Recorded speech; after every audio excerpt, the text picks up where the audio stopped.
Okay, we're back live at Oppenheimer & Company's headquarters, 300 Madison, New York. I'm Ron Vidal with RCR Wireless. And our next discussion is trends in cell design. And with me this morning is Khurram Sheikh, who's the president of the business units as well as chief technology officer for Powerwave. So Khurram, if I could ask you just for, give us the 1 minute on Powerwave and then we'll kind of get into it here.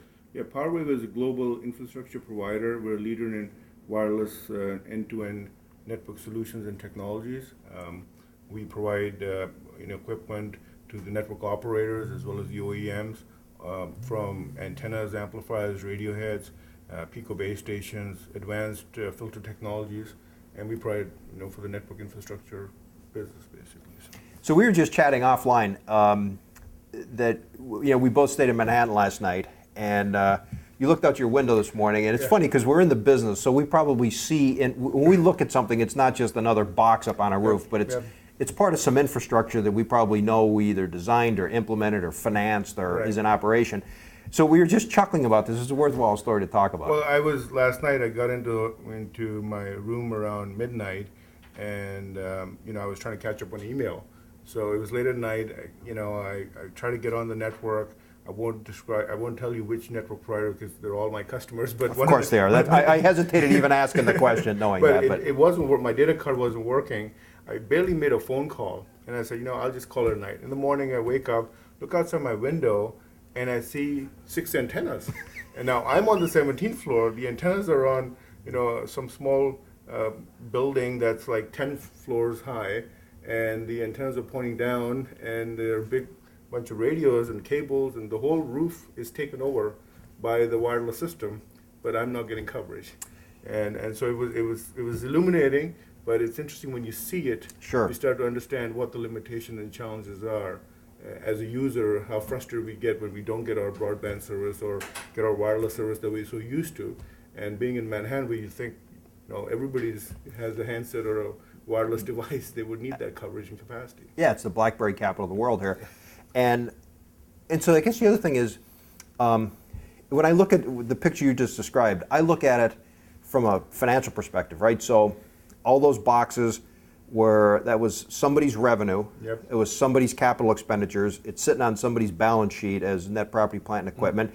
Hopefully there's some revenue running over it, but there also may be customer churn running over it. And there may be a less robust customer experience running over it. And it may cause you to think, or anybody who, because I had similar kind of connection issues here, which is, do I have to carry multiple devices that have multiple networks attached to them just so that I can get just so I can continue to do business in the way that I'm accustomed to? So my story continues. So the next piece there's more? I said, well, why don't I get on my Wi-Fi network? And so I get on, I see 7 Wi-Fi networks. Thankfully, all of them are secure now, because normally in New York you would get into a network that's unsecure. They're all secure. And I look into the one that's for my room, and I try to log in, and I can't get in. Somebody's streaming Netflix, probably. So then I call the concierge downstairs and said, well, here's your password. Put my password in, and first it said invalid password, so it was late at night, so I type again. This time it says connection timeout. Right. See, so even the Wi-Fi connection, so now I'm going from the cellular network to the Wi-Fi network, which is a good alternative because it's indoor, but I can't get on there as well. So the end of the story is, at 7 a.m. I go down to the lobby and get right next to the access point and tell the concierge, I need to get this service working, and that's the only way I got it working. And this is Midtown Manhattan. And you're the CTO of a tech company that sells these things around the world. Yep. Yes. The challenges, but opportunities as well. Absolutely. So imagine just Joe six-pack consumer who doesn't have our technical knowledge, isn't going to have the ability to figure all that stuff out. So what I thought I might do is we're going to try to get up on the whiteboard here for a second and just bring a little AV to this. Sure. And so what you were describing was, if this is ground level, here you are in a set of a concrete canyons, right? Which are different topographical features than the Grand Canyon, or different topographical features than the Rocky Mountains, but it presents particularly difficult propagation engineering challenges to be overcome. And back when the world was all about 2G networks, if this is a side shot of your building, here you are. Right? So your antennas are over here, but you're up here. Right. Right? So not much, unfulfilling experience for you. I get some reflections from the other buildings, but beyond that, I have no direct line of sight Right. or access to the network. Yeah. Correct. And so you signed up for a level of service, Yeah. just as I did, just Right. as our audience did, Right. relative to, I pay my money, I want my service. Mm-hmm. So if we look at this from a plan view, from a looking down on the world, right? I mean, essentially, our mobile world is a series of overlapping cell sites, Right. macro cell sites, that each have their own distinct RF engineering depending on the spectrum band they're in. Yep. What's in the way? Those topographical features. What are the other factors that affect propagation that therefore will give you some idea on what coverage and capacity is going to be? Right. So let me start off by saying this model, or what I like to call this existing model, is outside in. Yes. So it's the outside in model. The outside in model means that we put the antennas and towers where we can find the real estate, Sure. and we start propagating. So And back in the old days, it used to be on top of the big tall thing. you have those too, so you have those as well. And the challenge with that is when you try to propagate into this building, you've got these, like say, concrete walls that could be 40 dB loss. And those losses are variable. They're not like the same, right? Non-linear. Yeah, so the standard deviation could be 20 dB on this as well. So how do you design a network when you have so much standard deviation? Good How do you question. make that happen? Because you're never going to find the optimal design. You're going to over-design it, and that would be too costly. So the alternative is under-design it, and just let it be the best effort that you can. So if you can get a signal in here, and so the other piece of the signal is, what is the signal quality that you need? Do you need a signal quality that's just to get a voice call, 10 kilobits? Sure. That you can get in maybe, but Sure. but now I want a 1 megabit service in here. I don't want 10 kilobits. So now my noise floor is increased, my bandwidth is increased, which is noise floor then, and you can't get the signal in there. You can't meet that quality service. So there are a couple of things. It's physics and geography. Physics is the fact that for a signal to be received, you need a certain signal to interference level, and that impacts range. You get closer, you can be better. But if you're far away, you have losses in the air and in the environment, and you got losses in buildings. Sure. And so getting inside the building is challenging. Now outside it works well because Right. That's what it was designed for. That was designed for. So the existing network was designed as outside in and trying to get voice services. Right. That was the fundamental requirement. Even for voices, we all know we always go to the window. Right. Why do you go to the window? I mean, that's the Right. Because glass has better propagation now, characteristics even if than I'm at concrete. the window Right. for data, it's not good enough. Because even at the window, I'm not going to get enough to satisfy my need for broadband. So back in the day when macro cell design was the solution to voice coverage, Yep. all the compression happened in GSM, Yep. 10K voice, Yep. modulation schemes and compression schemes to optimize bandwidth, right? Because spectrum was dear and there wasn't a big backhaul Yep. expense. 6 megs out of a base station was probably plenty back in the day. Yep. So the macro cell outside-in model worked well for what it was essentially designed to do. Right. In fact, I remember the first time I walked into a building and I was able to get a cell phone call in an elevator. I thought it was like a eureka moment. Right. And then the world changed. Yep. The world changed, where we are down here at layers 1, 2, 3 in the protocol stack. The real demand is generated up at layers 7 Right. in app stores and in mobile operating systems, the devices that have solid state memory and all those drivers in the hands of users who have something as simple as a YouTube button, which they could press, Right. and then stream a video and audio. Good example of this, I was in the car the other day with my daughter. I was picking her up from soccer practice, and she said, "Oh my God, Dad, I want to play that new song for you from Macklemore." Right. I said, oh, "Okay, cool." She looks for it on her iPhone. It's not there. She said, "Oh, I forgot to download it." So a minute later, I hear the song. I must think it's on the radio. I said, "Is it on the radio?" She said, "The radio? What is the radio?" Yeah. I said, "Where's this music come from?" She said, "Well, I'm downloading it from YouTube." Right. I'm thinking, oh my God, I mean, you're throwing the video on the floor. Right. just so we could hear the audio stream, which is a small portion of the total stream. We're not even outdoors. Yep. We're in the car. I said, do you understand that the choice you made was based on convenience and not capital expenditure to the operators? And she's like, I can't believe you're even thinking about that. So I get paid to think about that. But when we take that macro model, that macro cell model, that now has all kinds of devices that could pull down streams rather than statistically multiplexed, traditional traffic models, and then take it indoors, what do we do next? I mean, because obviously this model worked well for what it was, but the game's changed. Absolutely. We moved to a new playing field here. No, that's a great question. And I think, so when we thought about this issue a couple of years ago and predicted that the model will go to what we call inside out, so change the game to completely different. And when we say inside out, there's a couple of things to the inside out model.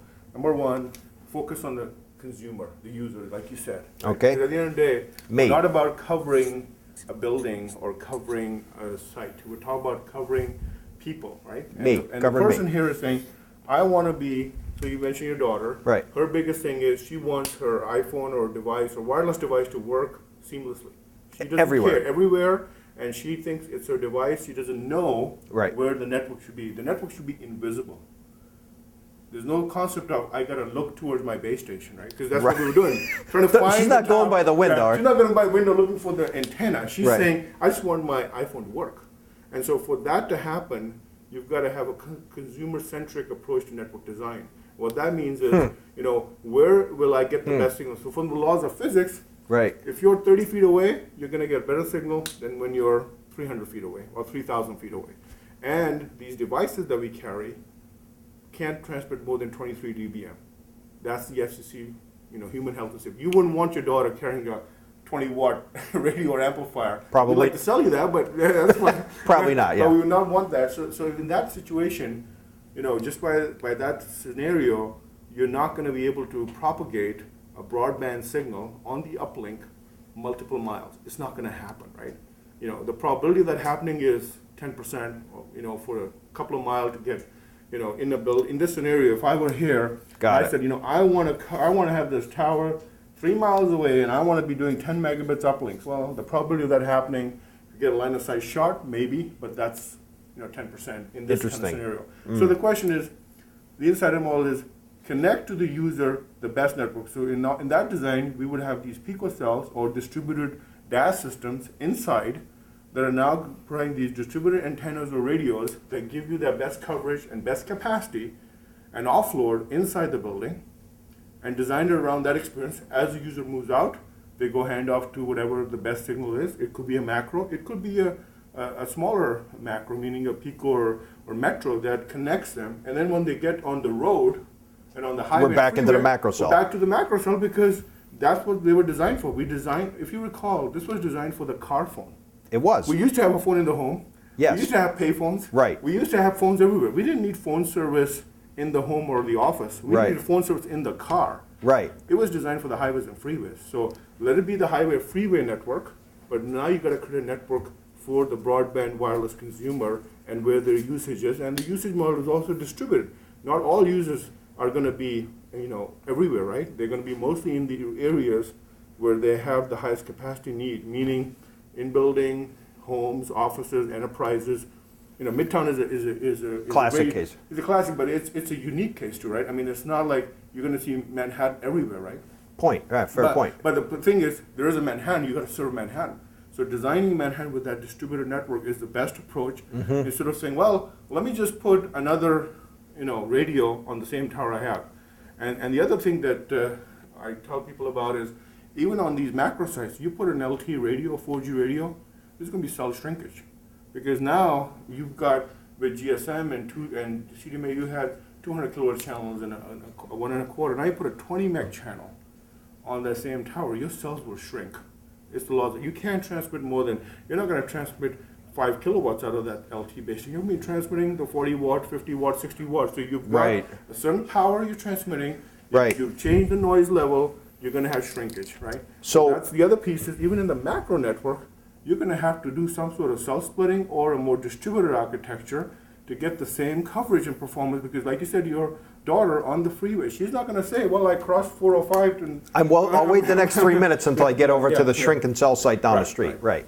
So that shrinkage factor here is an issue too. So in my mind, really when you think about it, you've got to overhaul this whole network as an underlay solution, leverage the As an umbrella. underlay. This is the umbrella network that still is. It's good enough for 2G, 3G, because we don't want to tax the 4G network with voice now. Because Don't need the 4G it's network for all- voice. The 2G is good enough. Let it stay there, but build an underlay network that really meets the need of the end user. Because trying to make this become for the user that network, you're going to fail. We end up with your experience Yeah. this morning. Okay.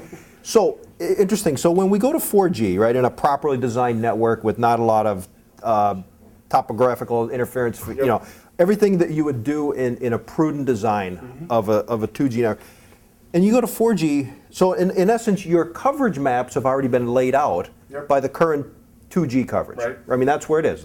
There's our towers, here's our backhaul, here's our coverage areas, here's exactly how we map the device on.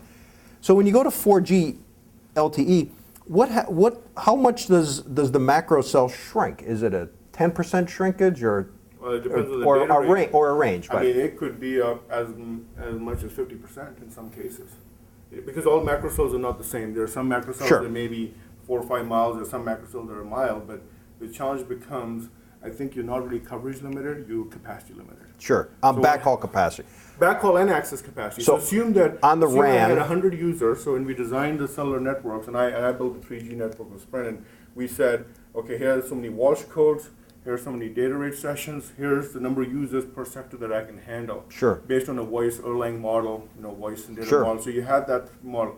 Now with data, you have a pretty diverse model. There are people like me who are driving tens of gigabytes of traffic, and there are people who are driving kilobytes of traffic. So when you look at the mix of those users, one sector can really be so hot that it can take out the whole network. It can be so out of capacity very quickly. Right. Then what do you do there? I mean, that's the issue. Erlangs are Erlangs, right? So then you're out of capacity. So you can have the coverage out of capacity. What do? You add another carrier, or you cell split, you do something different, right? And this is where a picocell becomes that solution for that sore spot, because you don't want to overhaul the whole network, because if that sector is busy, That's the only place that's busy, right? because the usage model is also not everybody's driving around their car Right, talking. right. A lot of people are sitting there streaming video. Sure. And they're not all mobile. They may be portable. And if they're portable, they're going to stay there for the next hour, 2 hours. Remember, when we built the mobile initial network, we had the advantage of diversity, time diversity. The fact that as you're and spatial diversity, as Correct. I'm driving around, Correct. I'm not always in the same sector. I'm driving around. But now, if most of my calls are originating and terminating in the same sector, because I'm sitting there using the phone on a conference call or streaming video, I'm not moving. Or doing both. So Or you're I'm doing on a both. call streaming down some So that PowerPoint. sector may become the hottest sector. Interesting. And that becomes the bottleneck for the network. Right. So more spectrum is not always the solution. More spectrum is good, but more efficient utilization of spectrum is more important. Because the issue is, as I mentioned, the hottest sector model, Right. there can There be you go. sectors. So if this sector is fully loaded, taking the whole 20 megahertz of spectrum, this may be using 1 megahertz of spectrum. What do you do with the rest of the 19 megahertz here? Right. What happens to that spectrum? So the issue is really this sector, and I think you can look at the networks. I mean, ultimately, you could argue everything becomes 20 megahertz because everything is, people are using it more and more. But the reality is, if you talk to the operators, they'll tell you there are sore spots in their networks. And they know it also by time of day. Because Sure. if traffic is at this time, at this location, this happens. Some locations are not going to have that traffic at midnight or something. So I think utilization of spectrum more efficiently is also a key factor here. How do you do that? I mean, we're attaching spectrum. Spectrum licenses come out based on MSMAs, Yep. right? How do you dynamically allocate? Well, Or can you? That's one of the things that I think we have a software-defined radio with a reconfigurable filter, tunable filter. And the tunable filter tunes not only in frequency, but tunes the bandwidth. So if I want to give this sector 10 megahertz for carrier A as an example, and I say 5 megahertz for carrier B, and 5 megahertz for carrier C, right? A, B, C. Yep. I can go to the next sector and then reverse it. If the carrier said, oh, I actually have more demand here. Or secondly, we've talked a lot about public safety and other applications. When there's an incident in a location, it's in that sector. Sure it is. And if you Unless want it's a that, wildfire, it's moving, but mostly it's fixed. if you want that extra spectrum, so with that reconfigurable filter, we can actually tune the bandwidth and get that dynamic bandwidth allocation. So an operator can now utilize their spectrum more efficiently, or other people can leverage somebody else's spectrum that was not being used that well. So to me, the whole issue with data is, I mean, we know the thing that is interesting about mobile broadband is people thought of different business models. It's coming down to the web, internet, right? So just saying whatever the internet model is, and we know the internet model is all probabilistic in terms of you can't predict. The variance is huge and the curve is all over the place. So the question is, in order to meet that kind of network demand, you've got to be dynamic. You can't be a fixed allocation. You can't say, here's 10 megahertz, you're going to live happily. Park it in front of your server and be happy. Yeah, it's not. It's going to have to be variable. So the question is, how can we make the bandwidth tunable across these sectors, across these locations, and give the bandwidth as needed? Because it's the same, using your example, it's the same thing of saying, park your 20 megahertz in front of this sector, and there you go, and be happy, right? And so part of this is, because this has all kind of implications relative to capital markets and public policy, right? Which is it just about spectrum? Yes, but not only. Not only. Because, what can you, if you have to optimize around a particular fixed variable, in this case, spectrum. Yes. How can you do that effectively? And because it's not that your 50 megahertz in every city is fully deployed or fully loaded at any particular point in time. Is it reconfigurable and on the fly? Right. And I think the other piece, I think we kind of talked through it, was the picocell or a distributed network really means self-splitting. So you're reusing the frequency again and again. So you're leveraging that spectrum, but you've got a fixed asset, say 50 megahertz, like you said, and that 50 megahertz, how do you allocate it? Even when you do a distributed network, right? Right. If you have it all distributed, you may be more utilize it much better by putting it into like if this building is really needing that spectrum, how can I give the spectrum here? Yep. And then take it away from them for some other usage model. Right. And we talk a lot about machine to machine. I mean, as the next growth factor. I mean, you can think about it in the evenings, a machine-to-machine application running in these same buildings, right? You don't have people working right now, right? But you have machines working. Who's to say that the Android mobile operating system doesn't end up, in a little wireless device that's sitting on a printer or a soda machine for restocking levels? So there's all these little background bandwidth that's happening. Right. This is really fascinating. So when you roll into the indoor environment, right? Does the basic design look a little bit like Wi-Fi design on the inside? Well, I think Wi-Fi is a starting point. The challenge with Wi-Fi is it's unlicensed, it's not coordinated, and it doesn't scale with the number of users. So when you have so many simultaneous users, Wi-Fi exponentially drops actually. So the challenge with Wi-Fi is a good indoor off-floor solution, but I think if you combine Wi-Fi with a licensed solution, you can use the Wi-Fi as the best efforts offload, but the license design really is what really matters, because even with Wi-Fi, we all know how coverage of that is pretty, shaky. And the reason is because Wi-Fi was never designed to be a coverage solution. It was supposed to be your indoor LAN. Right. And so that's what it is. Now you can use it, to give you coverage in the living room and other locations, but it really doesn't give you that full performance. But it is a good offload technology. So when you complement to the cellular design. Right. So when you think about like how you spot IDAS or indoor DAS inside of structures, does the design look a bit like Wi-Fi in terms of, is it Cat 5e, 5e or 6 out? Absolutely. So the design is the thing with distributed. So there's two options, right? You've got the DAS and you got Pico base stations. With the DAS system, you have a centralized base station controller network that connects to the big baseband network, the base station network, and you have distributed antennas that are laid out by Cat 5 or fiber inside. That gives you a good coverage solution and capacity. But if you want additional capacity, you've got to put the Pico base station on every floor, as an example in this case. Got it. Then you get the additional capacity, because now you've got real capacity coming into every floor instead of sharing the capacity. And with Wi-Fi is like that Pico base station, basically. So unlicensed Pico. Another difference to think about is a Pico base station is basically a new network element that gets registered back with the mobile telephone switching office or routers, et cetera. Right.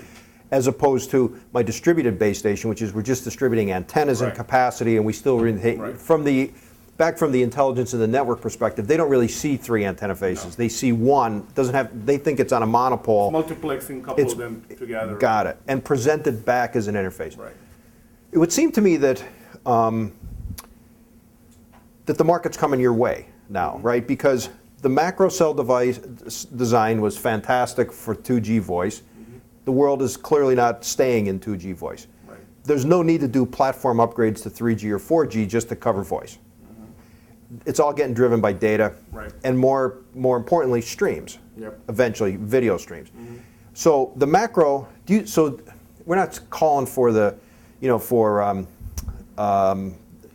use Mark Twain, the rumors of my death have been greatly exaggerated or something to that effect. But this is more along the lines of, there is a macro network out there, has a specific purpose. But if you really want to drive data usage, or at least stay current with data demand being driven by usage elsewhere, then we need to really rethink about how wireless networks are architected, how they're designed, implemented, and operated. What are those key ways in the environment where no new spectrum is available or available economically, that we can think about this re-architecture to stay ahead of the demand curve? Just, we're doing a lot well in the macro network too. We're deploying a lot of radios and antennas in existing networks. So we're very heavily invested in this as well. But we've thought about the future because we feel that that's going to be the really big, kind of, I would say once in a century kind of network design opportunity upgrade that says, we're building the new wireless internet. And to make that wireless internet, I think you've got to really think about what the real application, like we start with the user, instead of thinking from, here's my towers, here are my sites, how to optimize them. That's a good exercise, but it's going to be falling short of the needs of the end user. So I think that still has to happen, and that is a critical piece that we're working on as well. But this piece is where the real challenge will be, and I think the operators are realizing that. You've seen a lot of people now talk about Pico base station and DAS systems. There's a lot of upgrades happening, and I think the reality is the challenge, I think, is the timing. How fast can you make this happen? Because right now, these things take too long anyway.